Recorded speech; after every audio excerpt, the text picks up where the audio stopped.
सियासत में अगर सत्ता आपकी है तो क्या बात, सरकार आपकी पार्टी की हो तो वारे न्यारे, तब पूरा तंत्र, पूरा सिस्टम, उस सिस्टम को चलाने वाले रहनुमा सब के सब आपकी उम्मीदों से भारी सत्ता की कसौटी पर खरे उतरते हैं। कभी कभी ऐसा होता है, लेकिन कभी कभी ऐसा नहीं होता। हरदोई के संडीला से बीजेपी विधायक राजकुमार अग्रवाल की जिंदगी आज इसी दौर से गुजर रही है।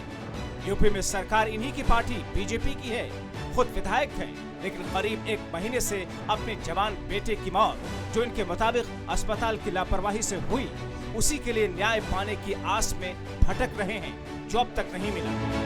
मेरे बेटे आशीष कुमार अग्रवाल की 26/4 को मौत हो गई थी। इसमें डॉक्टरों की और अस्पताल की लापरवाही के कारण मौत हुई और मैंने उसी दिन उसकी सूचना संबंधित थाने को काकोरी को दिया और उन्होंने रिपोर्ट नहीं लिखी। मौत का कारण अस्पताल में ताला लगना, ऑक्सीजन न पहुंचना, मेरी ऑक्सीजन लेना नहीं, डॉक्टरों की मारपीट। उस दिन उसी अस्पताल में 7 मौतें हुई।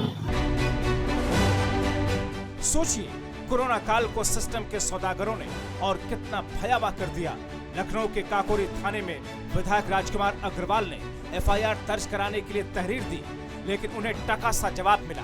पुलिस ने कह दिया, सीएमओ की जांच के बिना रिपोर्ट दर्ज नहीं होगी।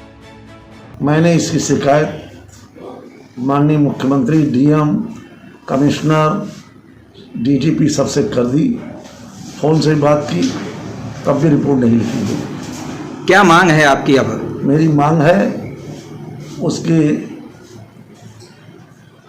रिकॉर्डिंग सारी देखी जाए, फोटो, और उसमें उसकी जांच की जाए। दोषी जो डॉक्टर हों या अस्पताल हो, उनको दंड दिया जाए। दरअसल राजकुमार अग्रवाल के बेटे को कोरोना संक्रमण हुआ तो उसे 22 अप्रैल को काकोरी में मौजूद एक प्राइवेट अस्पताल अर्थव में भर्ती कराया गया, जहां 26 अप्रैल को उसकी मौत हो गई। अब विधायक का आरोप है कि 26 अप्रैल को सुबह उनके बेटे का ऑक्सीजन लेवल 94 था।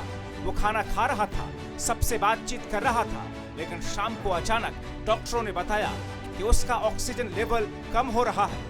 इस पर उनके 2 अन्य बेटे बाहर से ऑक्सीजन सिलेंडर लेकर आए तो डॉक्टरों ने यह ऑक्सीजन मरीज तक नहीं पहुंचने दिया। काफी सिफारिश के बाद भी ऑक्सीजन नहीं ली गई और थोड़ी देर बाद उनके बेटे आशीष की मौत हो गई। अब विधायक राजकुमार अग्रवाल इसे अस्पताल की लापरवाही मान रहे हैं। उनके खिलाफ थाने में एफआईआर दर्ज करवाना चाहते हैं, लेकिन पुलिस ने करीब 1 महीने गुजर जाने के बावजूद एफआईआर तक दर्ज नहीं की, जिसके बाद बीजेपी विधायक ने मुख्यमंत्री योगी आदित्यनाथ से शिकायत की, स्वास्थ्य मंत्री से गुहार लगाई, डीजीपी से लेकर पुलिस कमिश्नर से बात की, लेकिन अब तक सुनवाई तक नहीं हुई।